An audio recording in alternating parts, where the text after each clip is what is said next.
Welcome back to the astrology interview. I'm Sue Brain, and today my guest, yet again, and I'm so delighted, is Felicity Warner, who's the founder of the Soul Midwives. Now, Felicity and I did a video a few weeks ago now on have you got what it takes to work with the dying?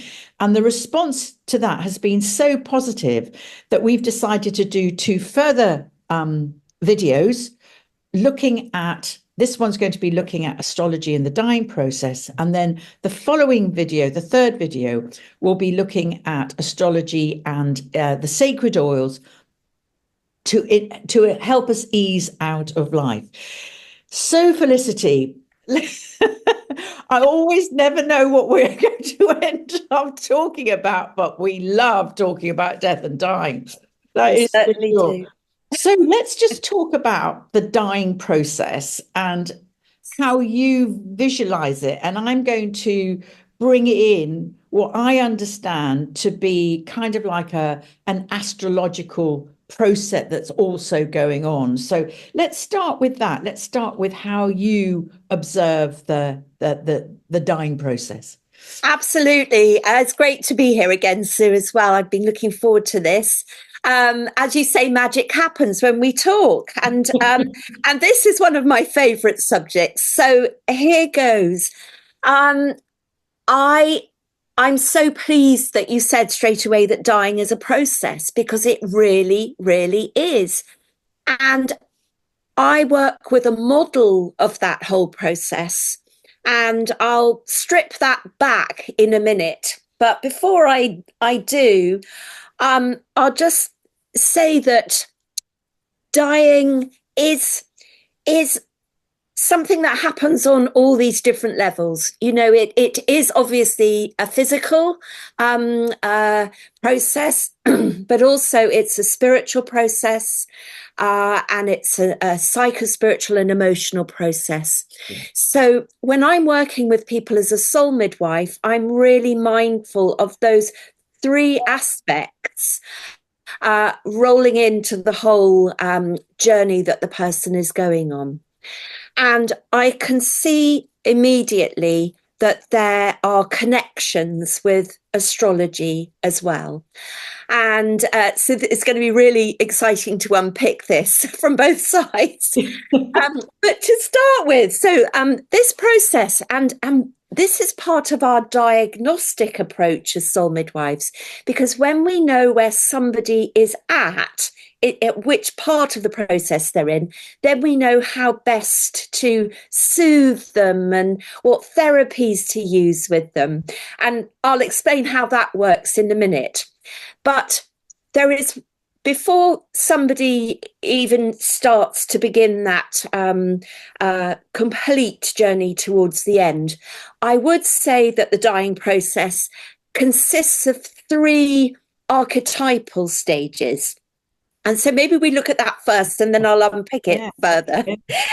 And so I think when somebody is just entering the dying process, now, whether or not they're conscious of that, because some people are entering that process from old age and they're just beginning to slow down a bit. And we all know what that feels like, but I certainly do anyway. And there may be thoughts about death coming, but it may not be an imminent thing. You may not have had a diagnosis of anything. But if we're looking at it as part of a bigger journey, I would say the first psychospiritual stage is chaos.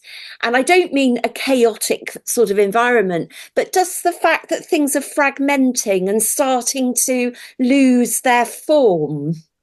And this is very interesting because you see people kind of almost dismantling parts of themselves as they begin to enter the dying process. So the things that have kept them tight and firm for years are beginning to loosen up and dissolve a bit. So that's chaos. Well, can I just interject? This is network. Neptune is, I've been thinking about this so much. Neptune is, its life is full of releasing, dissolving, spiritual yearning, reaching for the transpersonal. And I was thinking, well, of course, Neptune has to step up during the dying process to enable us to release Yeah. from the physical. And it is chaotic, isn't it? But it isn't, it's this sense of dissolving. Yes, dissolving. So, Absolutely. and I think, when people start to lose their mind or lose, they kind of put the jumpers on backwards or, Yes. all of that thing, or they forget to eat or something like this is, I think, Neptune stepping up into the dying process. That's fascinating. I would completely go along with that. And so we would have chaos to start with, and then another energy comes in, and that's surrender. And that's another really interesting part of this process. It's that feeling of, well, I can't stop the tide coming in. I can't fight this, so I will give in to it. Right. Over to you. Has to be Chiron, the wounded healer. That's part of us that is absolutely reminds us of the vulnerability of the human condition and our healing journey. Chiron has to be present during our dying process in that stage.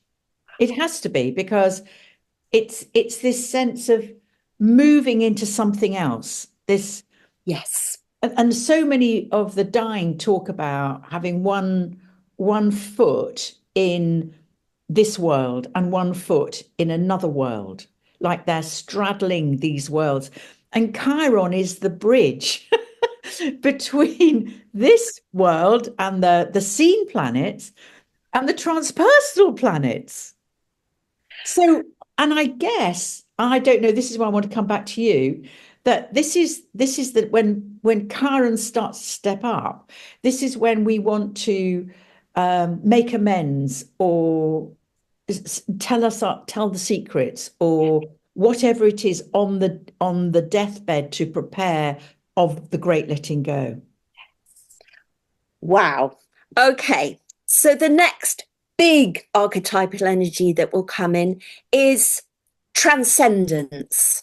And so that usually comes towards the end when death is imminent, but not for everybody, because some people will have that transcendent moment from very early on in the process. They may already be in it anyway, depending on who they are and what their consciousness is and what their awareness is. But transcendence. Okay, I think that's Uranus.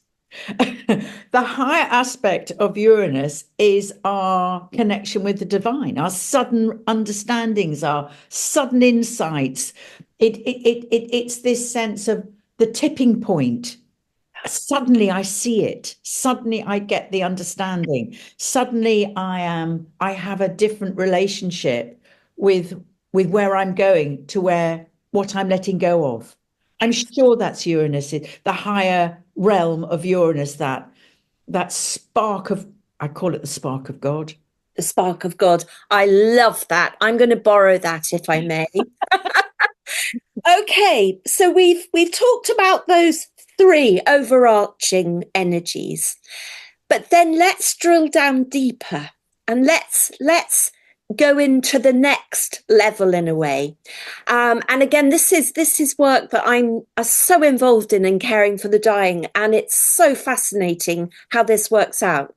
So we also observe that there are four distinct stages in the dying process, and they relate to the elements. So we have earth and water and fire and air. And to just explain that, the elements, in a way, are the bridge between the non-physical aspects of us and the purely physical. So as we're dying, these elements start to withdraw from the body one by one in that order. And along with that comes another set of sort of subtle signs and symptoms and awarenesses and understandings of things. So if we start with earth, for instance, and we take the model of old age, because that's a nice, easy one, people begin to slow down. They begin to lose their physical strength. In doing that, and as the earth element is withdrawing, their overall energy field is beginning to wobble. It's not in its usual Mm. form. And the wobbling has a physical effect of making people have these little falls that people have, or stumbling over their feet or whatever. But it will also have a process of that going on the non-physical. So they might be, wobbly emotionally and unsure of things or a bit forgetful. So that's the Earth stage. Now, which planets? I'm going to stay with uh, Neptune, Neptune. even though Neptune is traditionally water, but it's the slowing down, the beginning to wobble, the falls, this sort of sense of slowly disintegrating, this sense of. But I just feel like we have to lose, we have to let go of the earth, the Yes. physical body, to enable us to die. Yes, we So do.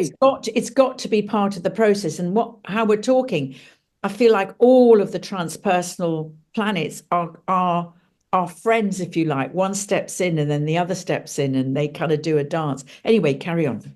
Yeah, well, that's really interesting. And also, with every stage that happens, there are very typical comments that people make, such as in the Earth stage. A lot of them will say, I can't be bothered anymore. It's this sort of lethargy, this sort of actually, do I really need to do that? No, I really don't. So that's one to start with. Now, that can last for 10 years. It can be a long, very slow phase.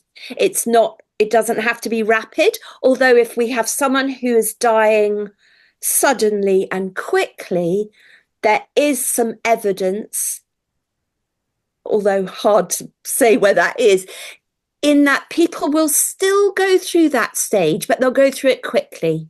So Uranus is holding hands with Neptune.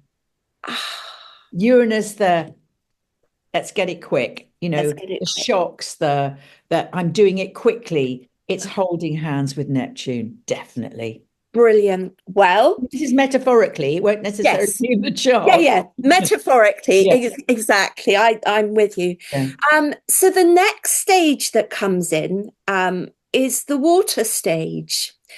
Now that's a fascinating stage because all the deep unconscious aspects of the personality are are coming up in order to be healed, witnessed, and released. And people start to have memories of early childhood. They'll start to remember things that have caused discomfort. So these might be certain soul wounds that have come up from childhood or even pre-incarnational soul wounds. There's another big subject. But these things will come up to be brought up to be released, really. And what people often say is a characteristic phrase here, and I work with many, many old people, is I want my mother. Now, this could be an old person, but they want the connection with mother again. So over to you with that one, Oh, Sue. oh, Chiron, the childhood wound. So Yes. Chiron, this is so interesting, isn't it, to unpick it like this? So Chiron obviously is with us our whole life. It is the wound that we've come into address it. I call it the sacred wound. So, and it's always with us. And the way that we in astrology we look at, do we ever heal it? Well, there's a lot of thought is that we can't, but the way we address it or the way we work with it, we allow it to walk beside us rather than overwhelming us, is when we start to be of service with it. So we take into the world what our own wound and work with that wound to help other people. Oh, It would make sense, but it's the childhood wound. It is associated with childhood vulnerabilities and wounds. So it would make sense that I want my mother. I want You're my going mum. into a place, you're a child again, Yeah. going, and I want my mum. This is scary Yeah, shit. Yeah. exactly. Exactly.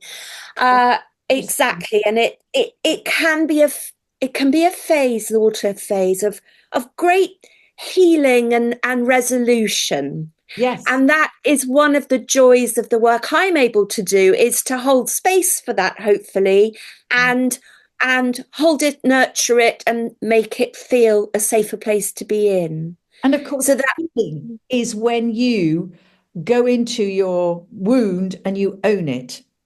You own yeah. your pain, you own your shadow, and that's the work of Chiron. And there we are. This is fascinating. So, having gone through the water stage, we move into fire. Now, fire comes in much closer to entering the active dying period.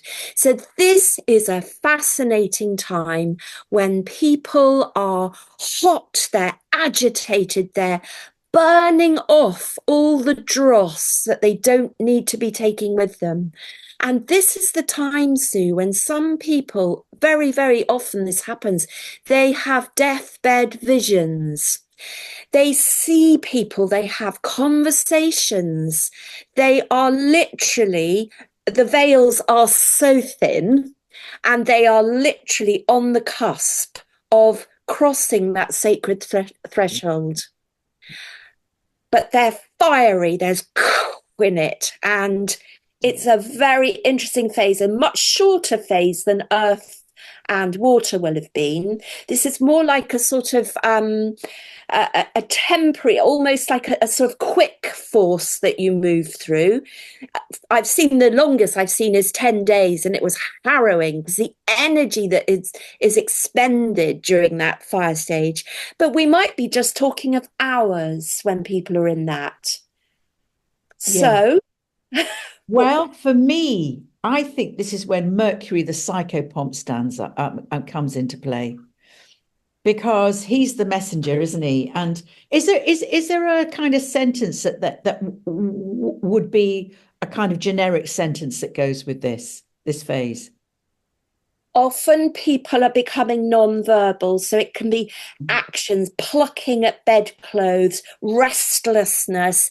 But some people will say, I am so angry, or they have a sort of a quickness about them. They very rapid. It's hard to describe this properly. It's more something you see and feel. It's an I agitation. Do you know what I think? Uranus is at play, quick stuff. I do, holding hands with Mercury. And the two of them are enabling this person to express very quickly what they need to do. And the other thing is, I've heard or had a lot of people saying things like, people would say, like, I'm going home now. Yes, I'm yes. going to pack my suitcase. I'm off. Mercury, travel, going home, traveling.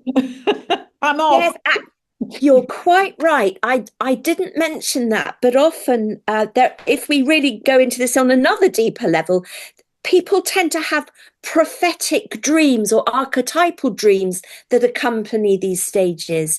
And Yeah. often people in the dreams have a dream about catching the train or being on the train and catching the next connection at the right time with the suitcase. So, Yes. yeah, So this that is fits. Mercury, the psychopomp, coming to collect them, isn't it? I mean, he's taking them over across the divine to the River Styx. It could be more, well, it could be more symbolic if you tried. No, I'm, exactly. I'm just wondering though, where Mars might come into this, if it's very angry, whether Mars comes up. Mars is a trigger. He acts as a trigger. And if people are very angry or they're burning up or something like that, that's a very Mars energy. So I'm wondering if Mars does play a role in some people's ends of life, archetypally, of course, as Yeah, Venus would if it's a very peaceful um, end of life. So yeah. because Mars and Venus are the personal planets. Mhm. And I don't, I mean, there's so much to explore around this, There really is. Yes. but, we can only really scratch the surface here, but and offer up, these kind of possibilities. But perhaps the personal planets do step up as well as part of the enabling of letting go. Well, I'm really interested in you saying that, Sue, because one of the other things about death and the dying process that it quite closely mirrors the birthing process. And so, if you think of a woman in labor and she's just sailing along and thinking, oh, this is a doddle, actually, I think I'll have six babies. And then you suddenly hit that moment when you have really had enough Yeah. and you don't want to be in it anymore. But you can't go back. You've got to go forwards. And I always think with that fire stage in the dying process that there is something about the fire Mm. pushing you to make the final shove into being able to die and leave your body, the final shove out of life, just as our mothers have to make that final shove to bring us into life. Yes, that would absolutely make sense, wouldn't it? I mean, I think it depends on what aspects are going on at the time as well. Yes, And I'm this is sure. a whole different conversation to have, which is fascinating. But I think archetypally, the planets showing up as a kind of team, our dying process team, I Yeah. think perhaps Mars steps forward in those moments. Yes. They're all on our side, aren't they? They're all on our No, side with their gifts. they're all Yes, they on our are. And so part of the work of being a soul midwife is to work with all those gifts that are coming in and to sort of be a bit of a conductor of this side. planetary orchestra. I'm Yes, putting it like this now, absolutely. but that's very interesting for me as well. But should we go on to the final one then Oh, to air? absolutely. Yes. So air is a completely different shift from fire, which has got its agitation and high energy. And then air comes in. And of course, we come in on a breath and we go out on a breath. And the breathing is changes as we're dying. There might be a long in breath and then a almost invisible out breath, and that can go on for hours and hours. But while that's happening, and along with the transcendence that we talked about right at the start, there is this feeling of sort of, well, of stepping out of the body, the physical, and going into the non-physical. And there is such a different sensation in doing that, different energy completely. And I loved what you said about Venus, actually, because I hadn't thought about that before, but there is almost a Venusian aspect to that because there's this feeling of expansion and beauty, well, beauty anyway, that we see as soul midwives very often, and the dying person Yeah. looks as if they're seeing beauty. There's that Oh, wonderment that absolutely. can come, which is just breathtaking. Often the relatives don't notice it because they're so within their own tangled emotions and worry, but we see it, and the dying person certainly seems to see it. And I feel like this is when, at the dying process, love with a capital L comes in. We're not Oh, talking about human love here. We're talking about absolutely transcendent love. So yes. maybe this is the moment that Venus and Neptune come together and hold hands. So the human love is kind of, the small L love, that's the Yes. love, is really transcending into this higher aspect of absolutely transcendent love, capital L love, completely different. But there is this, I remember when my mother dying, going from this terrible agitated space into this total serenity. Oh, And beautiful. you know that you know what I'm talking about. I do. Oh, absolutely. Absolutely. Yeah. And it's an extraordinary thing to witness. Yes, yes, And and I think when we have witnessed it and been part of that energy flow and energy transition, in a way, we absorb some of that and it takes away some of our fear of death, I think. yes. If we're Yeah, lucky enough to share that space with someone. absolutely. And don't forget that the Lord, the Lord of the whole thing is Pluto, kind of standing guard, enabling the death to happen. And we can't die without Pluto being present and being our Lord that takes us into this underworld, takes us through the veil into this transformation into whatever comes next. And I look at him as a kind of the benevolent, kind observer, if you like, as all the other planets step up to work together as the team. And he's like the consultant. Oh, that's marvelous. I love that. He's the consultant. And he's just going, It's okay. It's and all then of right. course Saturn has to come in. Boom, we're done. Boom, we're done. Yes. Yes. We're dead. Oh, We're you're dead gone. From this lifetime, we're from done. this. So Yes. maybe, so my image I have, so this is my image. I have I have got the psychopomp Mercury escorting us to the veil, and then he hands us to Saturn. And then and Pluto is there as well on the other side as well, helping us make this massive transition. And then wherever we go, we go. Oh, what what a wonderful image to have. I feel I want to capture that somehow. If I was able to draw or paint a picture, I would. But that was amazing, Sue. Absolutely beautiful. Just feel like that's what happens. I mean, I don't know, but it just feels like It Saturn does is feel, it the does. fathering the Yes. most of us have terrible fathering, don't, well, I mean, not great fathering, or we haven't had. And then that Saturn is there and this beautiful, authoritative, kind, stern, Calm. don't muck with me Yes. vibe. And I just feel like that's the other thing that comes to me. And I've been doing a lot of research into this because I'm so interested, as we both are, in the dying process. But Yeah. oh God, I've just got her name's got Judith Hill.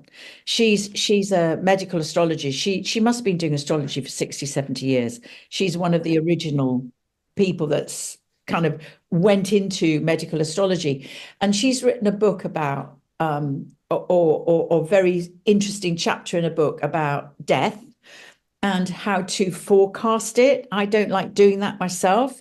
If it's there in the chart, that's I wouldn't actively tell anybody that. I would find a way of discussing it without actually putting fear into them. But Mm. she talks a lot about the south nodes. The south node is where we've come from. It's our exit point. And she Oh, talks a lot about when there's difficult aspects to the South Node. Let's say there's a Mars, that could be a very quick exit. It could oh, be, that kind of thing, or Uranus coming to sit on the South Node again, very boom, shocking exit. We don't know how it works, but she talks a lot about the South Node. So it could be that the South Node also is at the curtain saying goodbye. yes. It could be, the curtain could be the South Node. Wow. It could be. Fascinating. Fascinating. Gosh, Yeah, it could be, couldn't it? it could be. Yes. So, I'll tell you why, yeah, because South Node it's the moon's node, it's the soul. So I, it could be that you've done it this time. Bye, you're done. And then who knows what happens next time? I don't know, but I like that. I like that idea. I like that. I like that very much. That's given me a lot of food for thought, Sue. So where do we want to go next with this?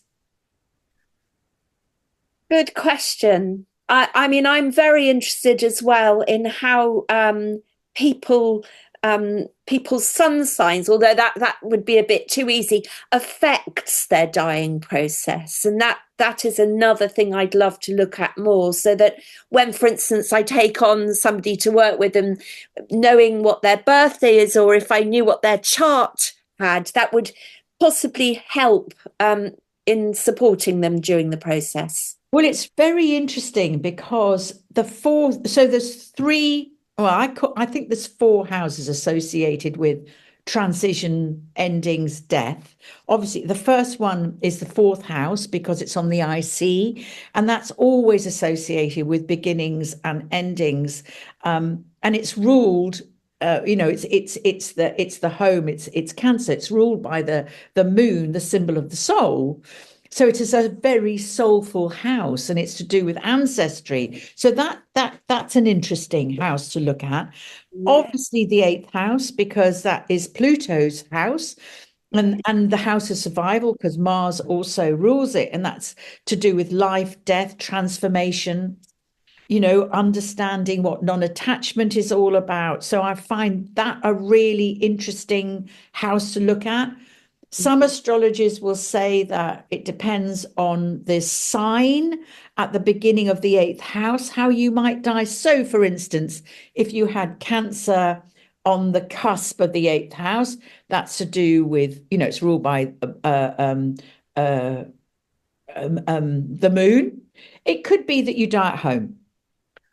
Oh, If interesting. you had, let's say, Aries on the ascendant, ruled by Mars. Mars is out there, adventurous. Perhaps they have a sudden death out in the world. Out in And the world. so it goes on. Fascinating. Pisces on the 8th. Maybe people, it's ruled by Neptune and Jupiter, but maybe people have a more confusing death. I mean, Oh, this is all possible. I find that really interesting. And also to look at the planets in the eighth house. Some people say that if you have Saturn in the eighth house, you have a very long house, a long life. no. Mhm. I have Uranus in my eighth house. Maybe it's going to be a quick death at home for me because I've got um, Cancer on the cusp of my eighth house. I don't know. Lots of research needs to be done into this, but it's interesting. Very, It's an very. thing. And obviously, the ninth house I would look at purely because originally it was known as the house of God, and it's ruled by Jupiter, and that's the king of the gods, and kind of wanting to expand into the unknown. What is God? So maybe if you've got Sagittarius on the cusp of the eighth, Mhm. which is ruled by Jupiter, maybe that you're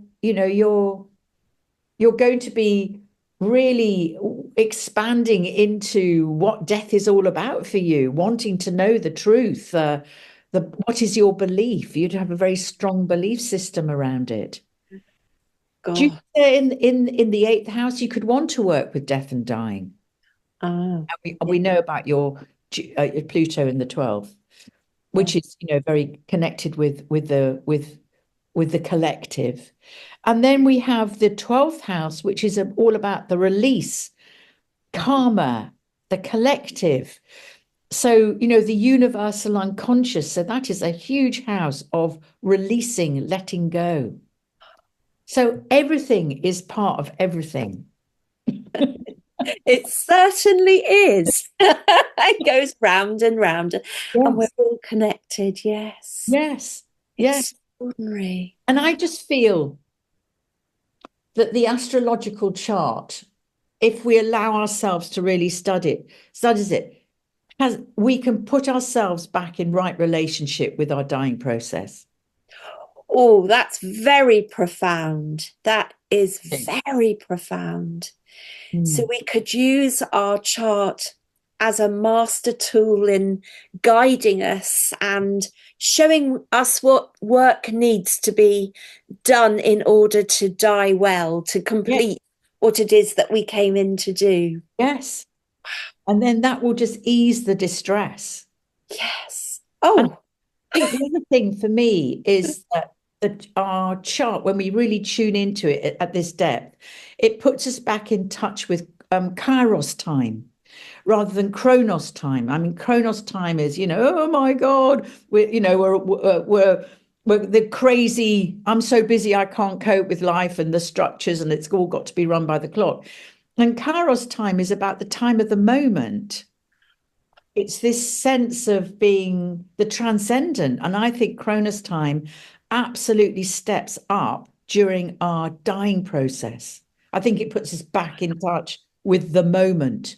yes. Yes, I feel that's right. I do feel that's right, although I hadn't thought of it or heard it expressed like that. But yes, certainly when we're dying, I always say this, we are living in time out of time. There is a completely different sense of time in that dying Yeah. space, in the dying room. And people who've sat around the bedside vigiling will often report that afterwards, they feel as if they were in a sort of bubble of time that didn't feel quite real. And I always say after someone's been bereaved, take your time very slowly, very gently. Don't come back in too fast, just Stay in stay Cronus, within that bubble for Kairos time. yes, yes, That sense of the moment, it being completely precious and sacred, whatever, and that's what grief puts us back, as you say, it puts us into the bubble. yes. That's not Chronos time. It is not. It's completely different. Fascinating. Oh gosh. Is there anything you would like to say to close off our session today? Uh well, I'm itching already to start our next session, which is going to be about the sacred oils, because that will weave in again yet another layer to everything we've been talking about, because the oils themselves are masters of consciousness, and so they all bring in their own energy fields, and then the energy fields work within the dying process and will be affected because the oils are conduits as well for planetary energies. So we will have the total package that we'll be able to explore and share. So I'm looking forward. That will be the missing piece of the one of the missing pieces of the jigsaw puzzle, I think. Yeah, and just to say to everybody watching this, Felicity and I have been involved in end of life for a very, very long time. And Yeah. both of us are really signed up to help release the fear of it. Oh, 100%. Yes, yes. If that's the only thing I manage to accomplish in this lifetime, Yeah. that will be good enough, really. But yeah. Yeah. And if you've loved what you've been hearing, please like and subscribe. And we'd love to hear your comments, because talking about death and dying opens up all sorts of thoughts and feelings and experiences. And Felicity and I would love to hear from you. It would Would just love it. make our day. It would. It really would. Please do. Yeah. Okay, on that note, we'll say farewell and we'll see you on the next video, which will be all about sacred oils. Bye for now.